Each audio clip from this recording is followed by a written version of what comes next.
επεισοδίων ξεκίνησε, κυρίες και κύριοι, η διήμερη επίσκεψη του Γάλλου Προέδρου στη Χάγη. Κατά τη διάρκεια ομιλίας του Εμανουέλ Μακρόν, νεαροί από το ακροατήριο άρχισαν να φωνάζουν συνθήματα κατά της μεταρρύθμισης για το συνταξιοδοτικό, ρωτώντας τον Μακρόν πού είναι η δημοκρατία στη Γαλλία.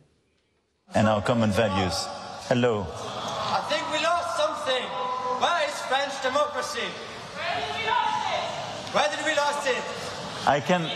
I can answer this question if you give me some time. Nobody listens. You have millions of people in the streets.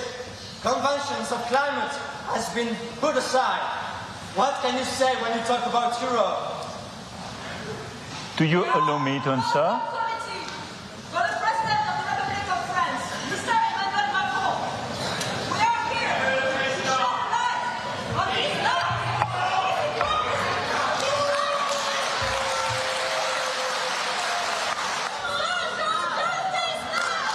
So, there are places where you can have violence. This is exactly places where this type of expressions are forbidden.